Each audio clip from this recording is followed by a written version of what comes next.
welcome to another episode of the Jason Edwards Show. I'm your host, Jason Edwards, obviously, and I have an amazing guest, somebody who I've studied with and somebody who I highly respect in our industry, Mr. Jim Gleason. How are you today, sir? Thank you, sir. I had no idea. I do, absolutely. So we're going to talk a lot about Jim's background, his career, as well as a lot of the audition process, because he does teach people about that particular part of the acting process, in addition to other things. So we'll get into that a little bit later. So if you have any questions about what to do in an audition or those types of things, we'll get to those. Definitely comment them in, and any other questions you have as well. Also, I highly, highly appreciate those of you who can share the stream just so we can get the word out there for live viewers, and then anybody that wants to watch the replay, we appreciate you too. So I'm going to jump on my phone real quick and just make sure this is live, and also introduce our guest. So how are you today, Jim? I'm good. He's really texting his girlfriend, so it's ridiculous. Sorry, honey. No, absolutely. So I appreciate that. So let's get into kind of a little bit of the background story of how you got into acting. So you grew up or you were born in New Orleans, correct? Okay. Yeah, I was born essentially uptown, lived uptown until I was about 9. We moved to Mandeville, moved to Southern Ohio for a while for my preteen and teen years, and came back and finished at high school at Mandeville High. Okay. During that time, I had done a bunch of plays, and it was all I wanted to do. You know, fourth grade, I got the lead in the school play, and that set the hook, and that was all I really wanted to do. I think that's a lot of people's stories, as you get into that first play, and it's like some people it just bites them, and like, I love this feeling. So. Yeah, and you know, it's funny, you know, as kids, we all play pretend games, and we all have these great imaginations, and then some of us actually use it in theater. And then we go on to film and television. Right. So I finished high school. I went to Tulane, and I studied theater there, and got a BA in theater. And then after that, I knocked around New Orleans for about 10 years, when there really wasn't much of a film and television industry here, and actually made kind of a name for myself in town. Right.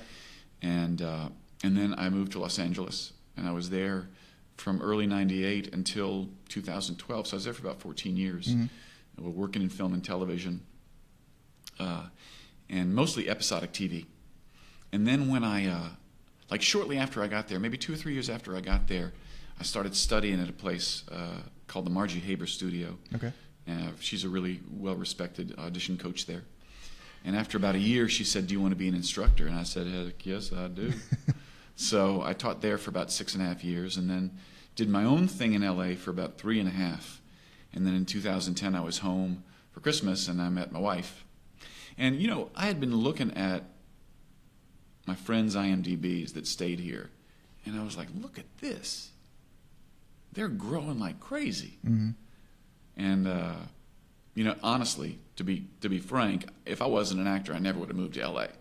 There was no allure for Los Angeles for me, except for the fact that I was an actor. Right. So when I saw what my friends were doing here, and then I met my wife, I was like, shoot, I'm moving home. Yeah.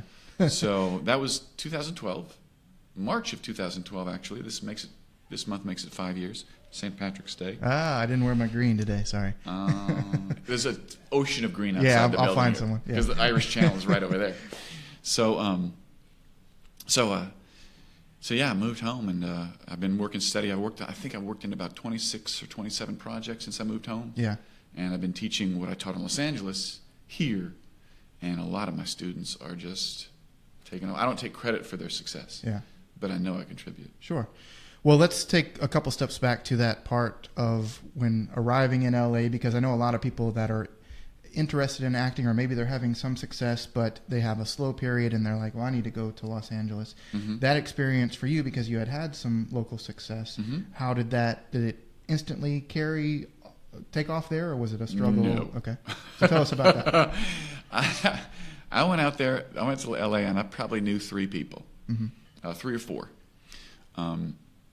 Let's see. I got out there, my good buddy Tim Arnold let me surf on his couch for a while till I found an apartment. Moved out there with a friend of mine who was an actor here. Okay. And we roommated for about a year, and then I went my way and he went his. Let's see. Louis Hertham, who is a local actor who, if you've seen Westworld, he's an excellent actor, has been sort of a mentor of mine, and we didn't really establish a formal mentor relationship, but I turned to him for advice. He was so gracious. Hey, Louis, amazing guy, helped me a lot. but a lot. And I had a friend named Eric Cadora who had been an actor here, moved out to L.A., and he helped me get my first survival job out there.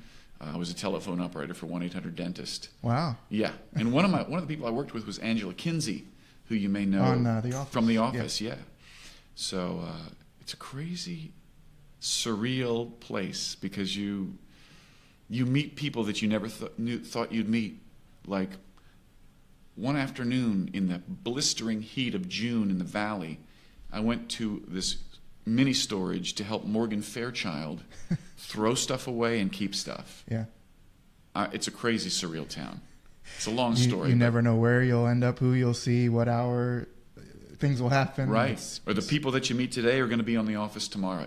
It's crazy. Yeah, I mean, I worked in several of those kind of finding your way jobs and phone rooms. I mean, there's no lack of phone room jobs in Los Angeles, right. That's for sure. Yeah. But you find the most creative people, the most interesting people, some of the scariest people. And that particular industry was, that company, was started by two actors. There were two Cal Arts guys who and they started in their garage. So a lot of people that worked there were actors. A lot of them were from Cal Arts. And so it was a very actor-friendly place to get your first survival job, which was really cool. But I didn't really start booking anything in film and television probably until about 3 years. It took me about 3 or 4 years just to find my feet underneath. And what was that like, having some success here and then going? Obviously the expectations versus the reality when you get there. How did you get through those first couple of years of having success and then having some struggles? I didn't have any expectations. Okay. I guess that's kind of a life lesson that I've learned is good. The more expectations you have, the greater the possibility that you're going to be disappointed and discouraged. Like I knew this guy, honestly, I can't remember his name, but he was living here, and he moved out to L.A., and it was a big, I was jealous because I wanted to go, and I couldn't go. So he moved out there, and he came back 2 years later because it didn't happen, right? And I'm thinking, dude, really? You weren't a star in 2 years, so you gave up? Like John Goodman, right? Everybody knows John Goodman. The first big thing that really propelled him into the public spotlight was Roseanne. Well, Roseanne was a big hit its first season. They asked him, what's it like to be an overnight success? He's like, shoot, I've been at this for 10 years. Yeah. So it takes time. And most people, if you don't have that dedication, they're going to come home after 2 years going, it didn't work. Yeah, I don't think... we've had a lot of people in that chair that have said a similar statement as it has to be something that you want to do forever. If a timeline of 2 years is your cutoff, then you're in the wrong business. Right. I'll tell you, that's one of the things that I tell people. I had a student actually out in Los Angeles, real cool dude, Jonathan Chesner. If you happen to watch this, Ches, how's it going? Kind of a Spicoli sort of vibe, like surfer dude vibe. Super nice guy. And he started my class, and he called me, and he said, hey, Jim, I want to ask you a question. Do you think I should do this? I said, no. And he was like, what? Because I know what he wanted me to say. And I said, absolutely. I said, no. The fact that you're asking me that, you shouldn't do it, because the people you're up against, that's all they want. So you have to have the dedication. He took that to heart, and he started booking a few jobs. And he played, essentially, not too far outside of who he was. But he worked on the show Bones, and he had a Jack in the Box commercial running, and it was Chesner. It was cool. Yeah. So how do you? So now you land in L.A. Things don't take off right away, but after 3 years or so, they start you start working. How are those first few jobs? Like, how do you get them? Do you get an agent first, or so you got an agent, and then just one came in, and then it kind of started picking up steam? Because I know there was. I looked at. The work history that you had, and it was like it kind of happened, and then it started really happening for a while on TV. So you start off with whatever representation you can find. Sure. And sometimes it's not as effective as you would like. Right. And you move gradually up if you can. The biggest hurdle for me in all of that, my experience in Los Angeles, was getting an agent. Getting one. What I found was once I got one, I'd start to book, and they were like, oh, yeah, we love Jim. But it's the initial, how do I make myself rise above the din of all the people that want an agent, right? Got a long story. I'll try to keep it brief. We have time. Okay, cool. First, the earth cooled, And then, no, joking. Well, So I got a battery. no. So a friend of mine says, hey, I see this competition where if you get into it, you can win an agent. Mm-hmm. And they're good agents. So I was like, oh, cool. I'll do that. Mm-hmm. So they had 2 weekends. First weekend, no, excuse me. You had a week with the sides. You go in Saturday, and there's 40 people in your category. Not in your category, excuse me, 40 people altogether. And you go in with your audition, and you've had a week with the sides. They say, okay, we're going to take these 40, pare them down to 10. So they got rid of 30 on Saturday. And they said, if you make the cut, go home, pull another set of sides off the website, and you're going to bring in the scene you brought in today and the new scene. Mm. The first day was in front of 3 casting associates. The next day was in front of, no, excuse me, first day was 4 casting associates. Second day was 3 casting associates and the agent. 3 different casting associates. So you're being seen by 7 casting agencies, casting offices, and the agent. Which was, so for the enrollment fee, it was worth it. Mm-hmm. So I get in, and I won. And the agent pulls me aside and says, listen, I can't sign you today. He said, I got to talk to the other agents in my office, but I'll let you know. I won the competition. It took me a month of persistence to get into their office. I finally got brought into their office, and they were like, I got to be honest with you. I didn't know I was supposed to sign the winner. I thought I was just coming to judge a talent showcase. So I had this 45-minute interview, and I left to go home, and they were like, they called me, we want to sign you. And then boom. So the hurdle is like, I jumped through every hoop you have, Los Angeles, and I still have to argue. Yeah. Yeah, you just have to be laser focused. Like nothing can stop you, you know? Yeah, I love that.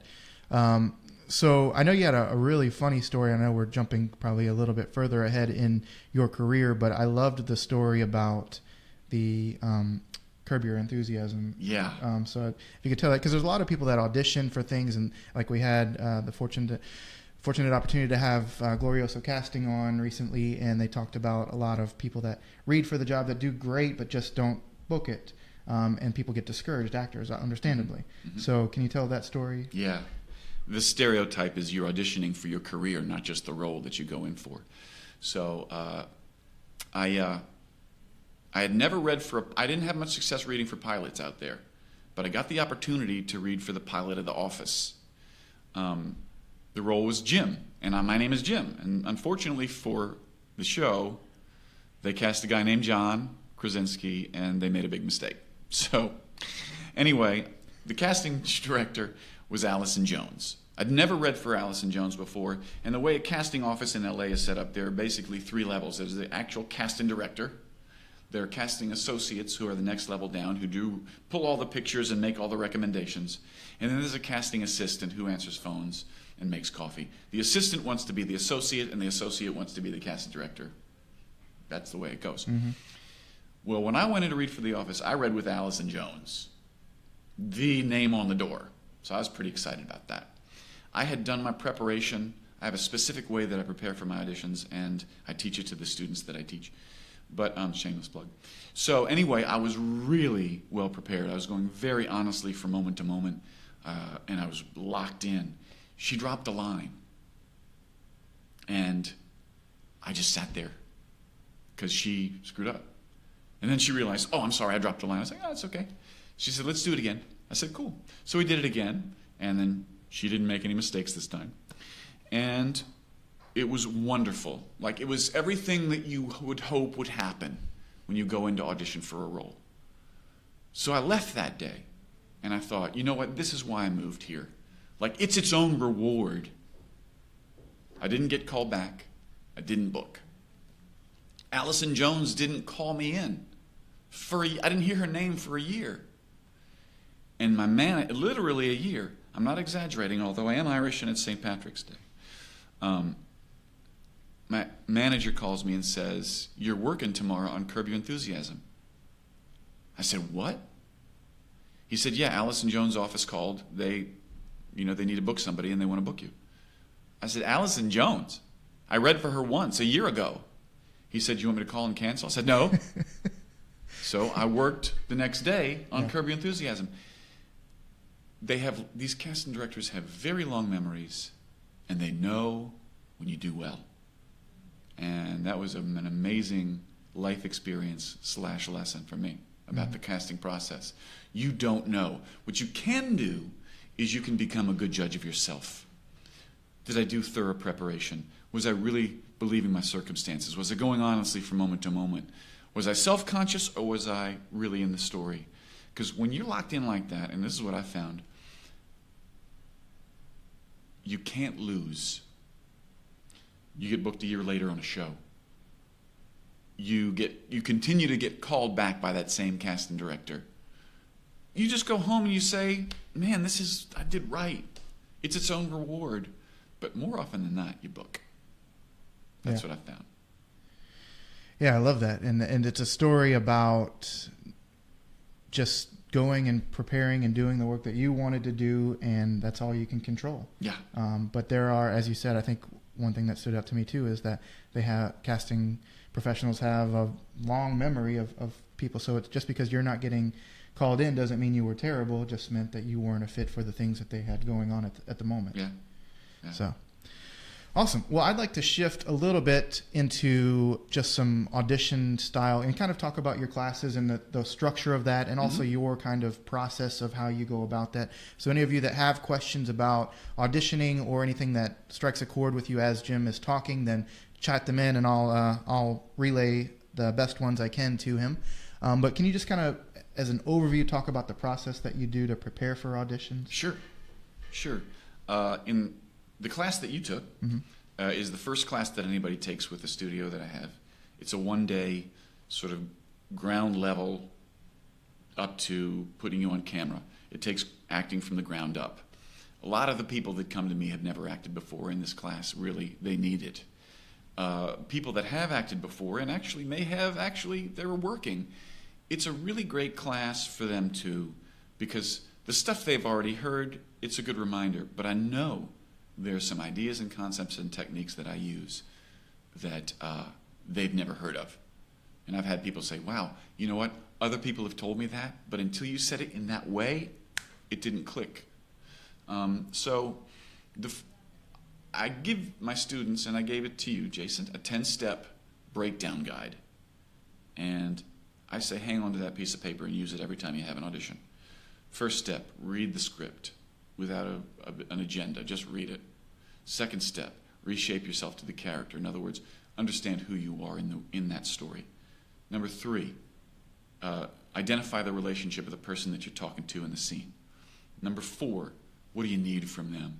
It might be called an intention, objective. I'll get into that in just a minute, but I don't really use those words. I have a need. Number 5, what's my history? What's my life up to this point? Number 6, this is more moment-to-moment work.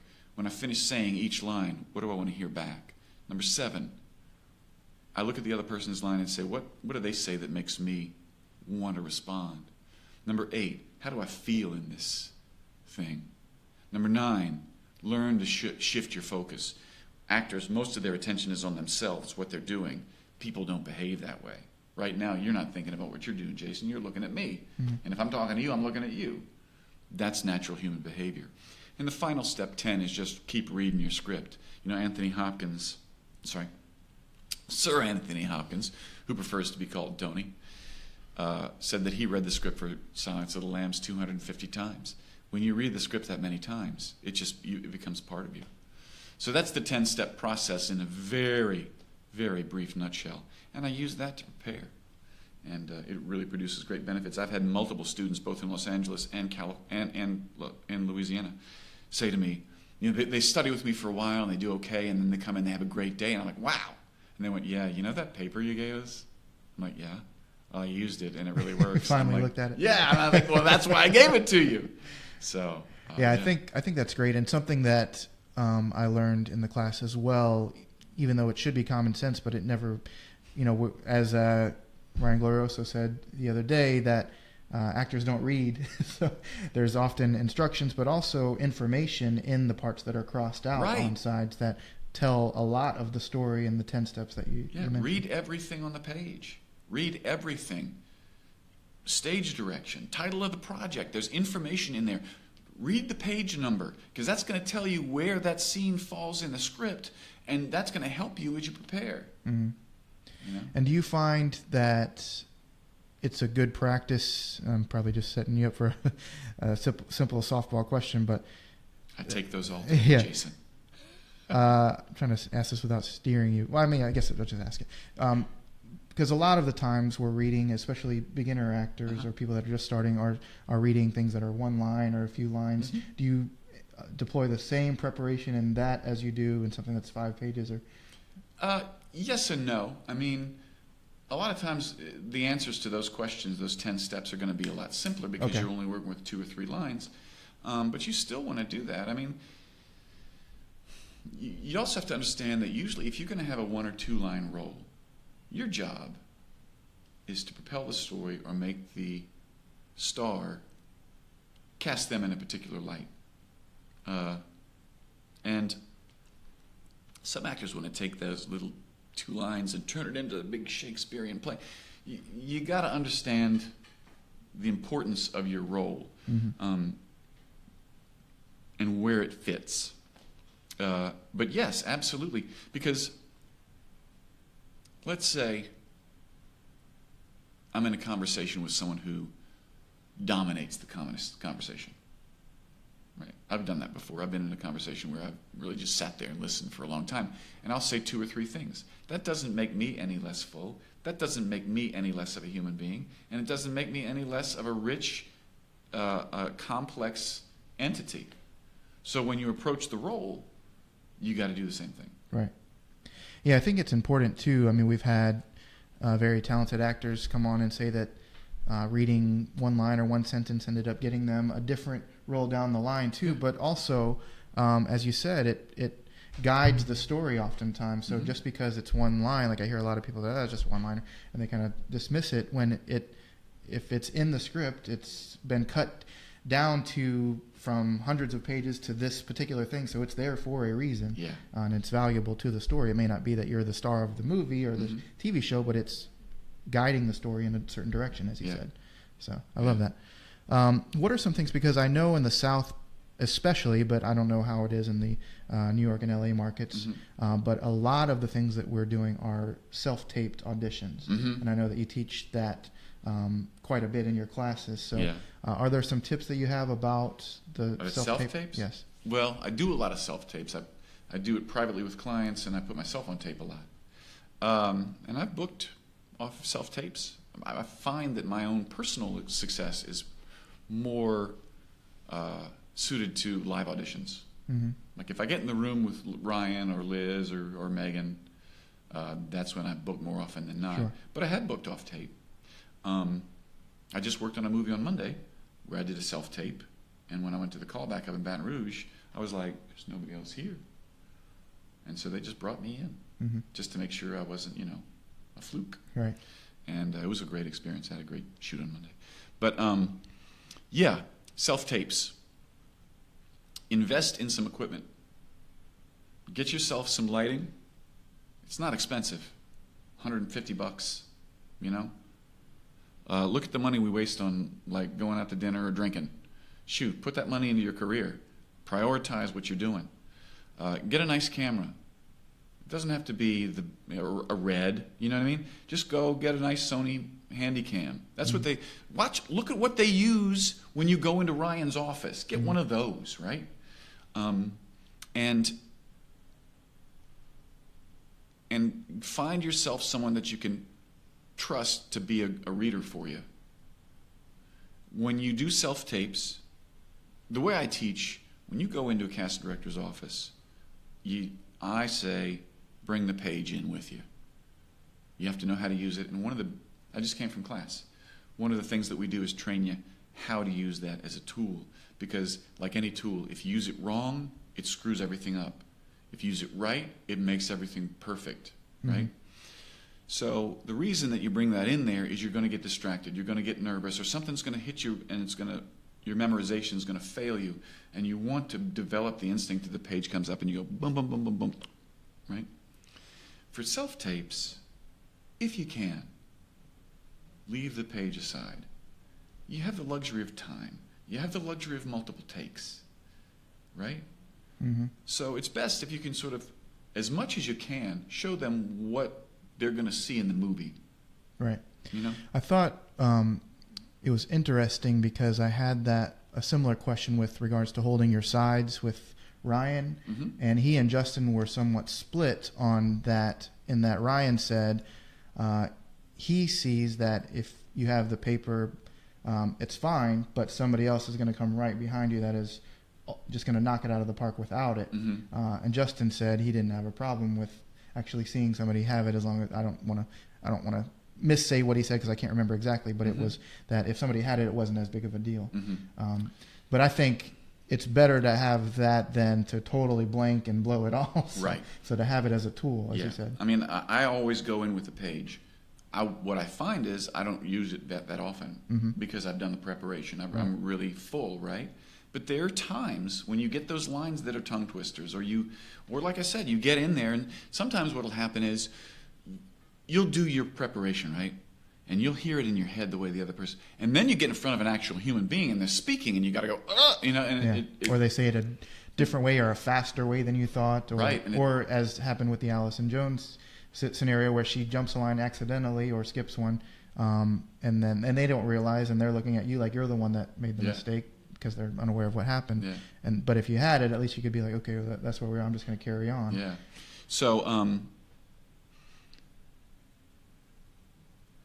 the page is not a substitute for preparation. Right. The I page, think that's the key. That's the key. The page is there to get you back on track. Mm-hmm. That's all, right? So you have to prepare as fully and completely and complexly and specifically as you possibly can. And then when you get into the room, let me put it to you this way, because I dealt with this today, actually. May I see that paper right there? Sure. Thanks. It helps me illustrate the point. Just make sure on the monitor.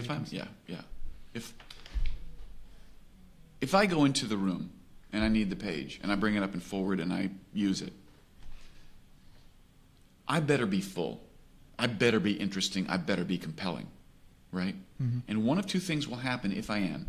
Either they'll notice it and they won't care, or they won't notice it at all. Like, did you see when he used the page? No. Right? If I bring the page up and it's distracting to the people watching the tape, it's not the fault of the page. I'm not interesting enough, and that's my fault. So understand the page is not a substitute for preparation. The page is there if you get distracted. You know, here's another thing. Let's say you do it, okay? Or actually, I read for Ryan once. I had 8 pages. I got the sides at 5 p.m. I had to teach that night, and my call time was 10 a.m. the next morning. So you better believe I went in there with the page, right? I might go in and read for a role, and I'm super memorized, right? Super full. Boom, I do it. It's perfect. They go, great, let's try it again. But you're not, so you're a lot more insecure.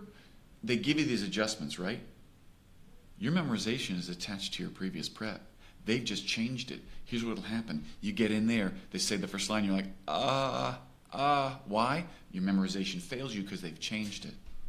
So the thing is, you have got to have the page with you so that when you have that momentary lapse, the page comes up, puts you right back on track. Yeah, I think that's key. And they even mentioned the other day to have multiple versions of your prep, but obviously on that short of notice, you're looking at one way. But I think, too, when you get that direction, sometimes your mind is now focused on the direction. Your mind is racing, like, how am I going to, in 10 seconds, figure out how to switch that whole performance and remember the lines that I just did. So I totally agree. I've had it and I've not had it, depending on the type of audition, too. Sure. I mean, if it's a one-liner, then Yeah, if you have 4 lines, learn your lines, you're an actor. Yeah. If you have 4 pages, bring that sucker in there with you. Sure. Okay, so for those of you who are just tuning in, I'm here with the fantastic actor and coach, Jim Gleason. Keep talking. Yeah, that's right, this guy.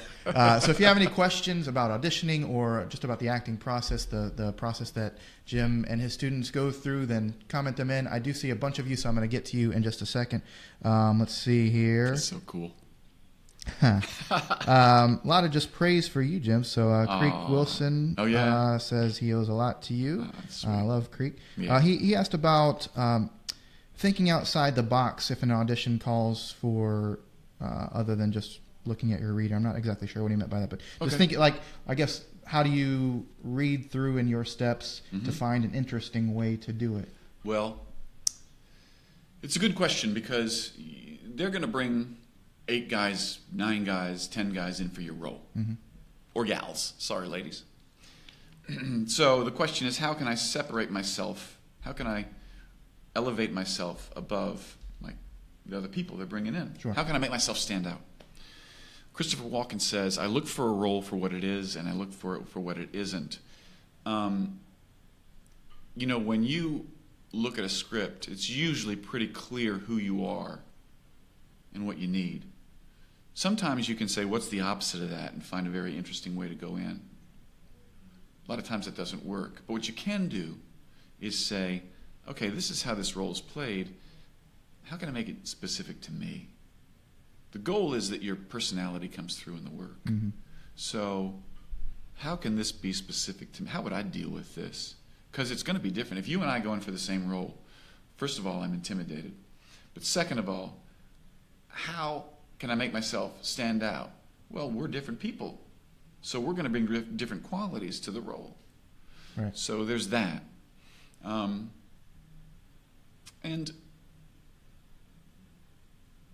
look at it this way. Here's what a casting director wants. Because I used to say to myself, oh, I got a story about confidence. Okay. In a minute. What does the casting director want? Here's what they want. They've got a problem. They've got to put somebody in the role they're trying to cast today. They've got to bring qualified actors to the director and say, these guys are going to be able to do it, so you can pick who you want. They look at your picture, they look at your resume, maybe they already know you, but they say, I want Jim and his creativity and his ability to come in and solve my problem. This is a no-brainer. I'm going to send Jim along. I want Jason to be my hero. I want him to solve my problem for me, right? Yeah. So knowing that, your job is to be creative, to dive into that script and believe the world of the story and personalize it and allow yourself the freedom to really believe your circumstances and play. We all do it as little kids. We play. We forget as we get older, unless we're lucky. So that's how I would say think outside the box. Just do it your way. So here's my story about confidence. As we mentioned earlier, for about 10 years I was in New Orleans when there really wasn't an industry here. This was before the tax incentive program. I'd had a couple of auditions for big stuff. I booked a couple little local commercials, but I'd never booked anything of any real big stature, right? And I've had 2 or 3 auditions and no callback, no booking. So this was back before the internet, so you just arrived 15 minutes early and picked up your sides on the table, and then you did your prep and you went in. Yeah. I didn't even know that was like you all kids are spoiled. Back in my day, we didn't have the crazy internet. So so I get to this audition. It was for an HBO movie. And I'm like, I'm tired of this. I'm tired of coming in and not booking. And I know I'm a good actor, so what am I doing wrong? So in that little span of time, I look back on my other auditions and I realized, you know what, Jim? You're so afraid to make a mistake. And you're so busy trying to figure out what they want that you're not doing anything. So I said, forget about it. I'm going to just do this my way today. I'm going to do it the way I think it should be done. Call back, book. First movie I ever worked on, I did a scene with Dennis Hopper. Wow. Yeah. Yeah. Never won an Oscar, but certainly Hollywood royalty, right? I was pretty excited. And that was because I decided I'm going to do it my way. You know, Gene Hackman, of course, I think he's retired from acting now, but he said when I was auditioning, he said, I always loved the first audition. It was the only time that I got to be the boss. That's the attitude you want to take. Confident, creative, solve their problem for them, right? Yeah. Jeffrey Griffin asked if you talk like that before the internet existed. Is that the tone you? That's how I talked all my whole life. Judy says that information was so valuable. Awesome. Cool. Can you improvise at all in an audition? Good question, Frank Wilson. Hey, Frank. Frank just studied with me not too long ago. Pretty much no. And here's why. Your job is to serve the story. If you come in and you change stuff, they're going to not trust you, right? The story is the words they're providing with you. The way I teach, I say some things that might sound contradictory. As a film and television actor, the story is about you. The lines aren't the story. When you're in a play, the lines are the story, and you support the lines, right? When you're doing film and television, you're the story. What you're thinking and feeling in any given moment is the story. However, you have to use the words they give you. And if you've ever worked on anything, you'll know what I'm talking about. If you haven't, I'll explain it to you. When you book a movie or a television show, they send you the full script. And then, a couple days later, they send you the rewrites, the blue pages. And a couple days later, the yellow pages. And a couple days later, the green pages. Why? Because writers are constantly refining what they've written. So when you go into an audition and you're playing fast and loose with the words, you're insulting the writer. The producer's going like, why am I paying this writer when he's saying whatever he wants? Or the director's like, I can't trust this guy on set because he's not going to know his lines. What do you say to there? Do you say that there's a difference in, as he said, kind of making up or ad-libbing your own thing, or like putting a little button at the end or something? Or do you have Button's a different story. Okay, so let's make that distinction. Usually, a button you're going to use in a comedic scene, and a button is when the other person has the last line. You can throw in a 1-2 words for comic effect. You don't want to change the stuff that's inside. Now, I'm saying all this to you, okay? These aren't rules. The one thing that is true about this industry is that nothing is true about this industry. Like, there is no framework. It is so subjective, every situation. How do I get an agent? There's a zillion ways. What are the rules for a casting director's office? The only rule is don't physically compromise the casting director. If it says he hits his foe, don't punch the casting director.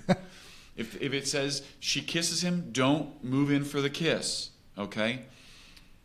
I broke that rule in Los Angeles. I'm reading for a cold case. The casting director, Rebecca Mangieri, is reading opposite me. She says, "Nice to meet you, doctor." She put her hand out. I have the option. I can either shake her hand or go, "Rebecca Mangieri, that's a rule. You can't do that." I shook her hand. I got the role. I touched the casting director. I broke the rule. I got the role. There are no rules. There's guidelines. There's common sense. I will say, if you fool around too much with the script, they're not going to want to cast you. Now, if you misspeak in an audition, let's say a wrong word pops out, don't sweat it. If you change 5 or 6 words, we got a problem. And if at the end you want to add a little button, says you, and then leave, that's fun. Yeah. And you may make them laugh, and that's the goal of a comedy anyway. So. Tyler Roberts says, Jim's knowledge has helped me improve my auditions tremendously. #grateful. Cool. Vicky has a great question. Vicky Kennedy says, there's so many unknowns when getting sides and no full script. Mm-hmm. How do you handle that if you're unsure of the breakdowns, character type of, if you don't have a lot of those questions answered? Sure, that's an excellent question. There's tons of ways to deal with that. You can actually ask your agent for the full script. They may turn you down. You may ask your agent to pass along a question to the casting director. Let's say you refer to somebody in the script and you don't know who they are. Who is Mike to me? Casting directors want you to do well. Usually, they'll answer questions like that. Don't ask ridiculous questions that you should be able to answer, like, what's my motivation? You have to know that, right? Here's another way. Let's say you're breaking down a script and you think, you know what? I can see it this way or I can see it this way. So I'm going to prepare A and I'm going to prepare B. I go into the casting director's office and I say, what do you think about this? And they say, we like A. Cool. Bye-bye, B. So you're answering the question from multiple perspectives, going in with multiple preparations, and then you decide with them, which one do you like? You can prepare 90% of it, and you have one question about it. And that's what you're going to prepare multiple answers for that. And then you go and say, hey, Ryan, what's this dude? And they tells you, and on the spot, you go, got it, plug it in. So you have your prep handled based on any outcome of that question, and then you know the answer to it, so you know which direction to go, versus trying to figure it out after you found out. Right. The movie I just worked on, my scene was a really sad scene. I'm a farmer who's using this high-tech equipment, and I suspect the equipment gave my wife pancreatic cancer, and now my 8-year-old daughter has the same problem. So it's a really sad thing, and I played into the sadness in my tape. They brought me in. I went in, and the director was there. It was just the director and his assistant, and I read with them. And I said, before we began, I said, we read it. And I said, when I made the tape, I sort of played into the sadness, but you can go another way with this, where you sort of like, the sadness is there, but you try to keep it together. Mm-hmm. He said, no, I liked it with the sadness like that. So I liked the way you did it the first time. So I said, okay, we get to the set on Monday, we're shooting the scene, we do a take where I play into the sadness, and he goes, yeah, that was great. Remember when we talked in the callback about the other way? Let's do it that way.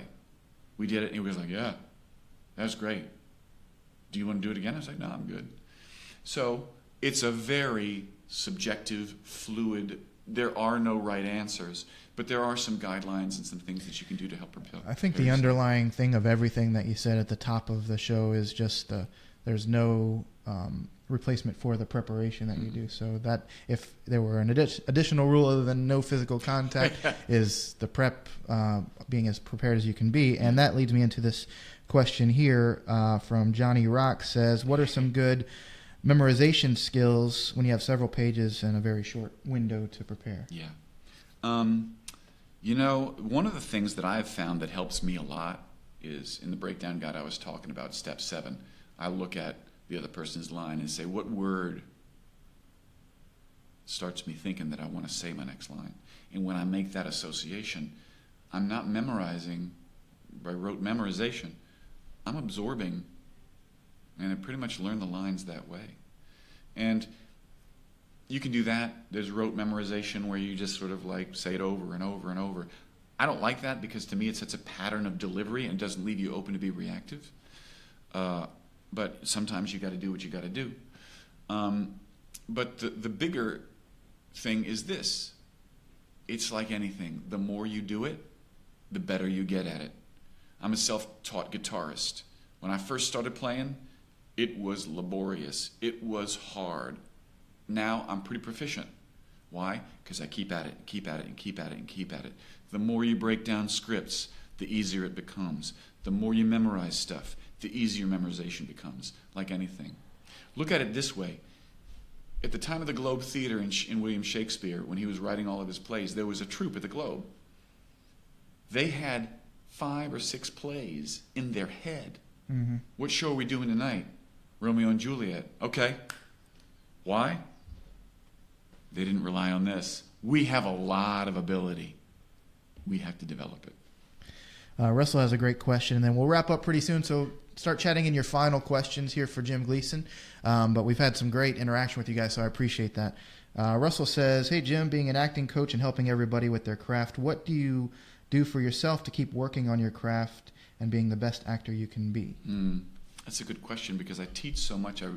I wish I had more time to study with someone. I kind of don't. So one thing that helps me as a teacher is when I teach other people, I'm also reminding myself of what works, with regard to camera awareness, like being aware of your camera presence without actually staring at the camera, you know what I mean, which is very possible. Yeah. So that helps me a lot. And I say study. It's like I said, it's hard for me because I'm teaching 3 nights a week and 2 days a week, and I want to have some time with my wife, Jason. What's your problem? So, but every once in a while, like I really want to get to Tim Phillips' class sometime soon. He comes into town every once in a while. I'd love to study with him. That's a one-off that I can do easily. Mm-hmm. But if you don't have those kind of conflicts, find a class that you love. Study with multiple people. Me, Dean West, Lance Nichols. Find people that you admire. Find people that you believe can help you and study with multiple people. Take this from my class. Take this from Lance. Take this from Dean. Build your own bag of tools, but be in class. That's the one thing that when I was in Los Angeles, I never missed class. Yeah, I was sick, I was there. If I didn't have a car, I borrowed a car. The dedication to growing and training is the main difference that I've found between Los Angeles and here. It's a good point. I went out there for a wedding recently, and I was able to audit Ivana Chubbuck's class there in Los Angeles just for one night. And what I thought was so incredible, although there's some amazing talent here, the way that particular master class was structured was if you're a member of any of the other classes, you can go and just watch the students of the master class or whatever level it's called, the highest level class she teaches. And it was 60 people that weren't even performing, just watching what their peers were doing in class on their off nights, which I thought was just, it really like woke me up to, wow. I mean, it's the professional mentality. That's what it is. Like when they go to sleep, they're thinking about it. When they wake up, they're thinking about it. At lunch, they're meeting with people that also do it. It's that dedication. That's what you have to understand. And that's what I found, like Garrett Hines, Matt Cook, Kelvin Harrison now, Jaden Kane, Ninja DeVoe, Brianna Turner. These are all people that were studying with me that I saw their skills flourish. They've all left. They've gone to Los Angeles or New York, Greg Davis, that's going to happen to him. Here's my prediction. This show's going to get picked up. He's going to be a series regular in Chicago. I lose more students that way because they do well. And it's that professional mentality that takes them away, And before you can do that, you've got to have that same mentality here. My dream is that this market will have a talent pool where that's what they do. And they're dedicated. I know some people like that, but I would like for the market to keep them here. And we can build our own base here where we're not reliant on Los Angeles, where we kind of are right now. Yeah. We'll wrap up with a couple final questions here. Shauna has a great one. Shauna Gaston says, hey, Shauna. Do you have any recommendations for books, literature that have helped aid in your training? Yes. The first is Stanislavski's An Actor Prepares. The basic principles that most of us admire in screen actors come from the Moscow Art Theater around the turn of the last century, and an instructor named Konstantin Stanislavski. He wrote a book called An Actor Prepares, and Building a Character is another book that he wrote. But the first one essentially lays out his philosophy, and it's a story. It's not like a textbook. It's the perspective of this actor who talks about his experience studying acting, where it used to be very sort of classical presentational, but his method, which we took the name method from that, is internal out. So you read that. And the classes I teach are acting classes, but we simulate the audition situation. So there's great acting philosophy in them, but we help you with your audition skills because you got to do that to get the job. Yeah, I think that's some of the most valuable. All classes are valuable, but I think that is something especially for people that, we're always going to be auditioning. That's the one constant, is that hopefully we're constantly auditioning so that we can ultimately book jobs that we dive deeper into characters. But I think that's why your class is so valuable to so many, is learning that audition process. Yeah. So thanks. There's two other books real quick. Okay. I used to study at a place in Los Angeles called the Film Actors Workshop. It was founded by a guy named Tony Barr. The textbook for that is Tony Barr's Acting for the Camera. Shout out to Eric Klein. I studied with Eric. I wish I was still studying with you, Eric. Let me know when you move to Louisiana, because I'll study with you. The other book is where I used to teach, Margie's book, How to Get the Part Without Falling Apart. Okay. It's got great audition stories and great audition advice in it. Great. Well, as we wrap up here, how can people find more about your classes and you? And theworkingactorsstudio.com. The Working Actors Studio, no spaces. I'll put a link in the description as well. Thank you. Also have a Facebook page, The Working Actors Studio with Jim Gleason. And yeah. Awesome. Well, thank you so much, first of all. I appreciate you taking some time. I appreciate you coming down. Pleasure. Especially on St. Patrick's Day. You should be out relaxing. But we're always working, right? We don't get tired. That's right. As my friend That's Greg right. Tarzan Davis says. So this will be on iTunes and YouTube and everywhere else very soon. I appreciate all of you who commented and shared and have continued to support the show. I'm going to keep bringing it to you as often as you're going to watch it, so I appreciate that. And we'll see you on the next one. Thanks.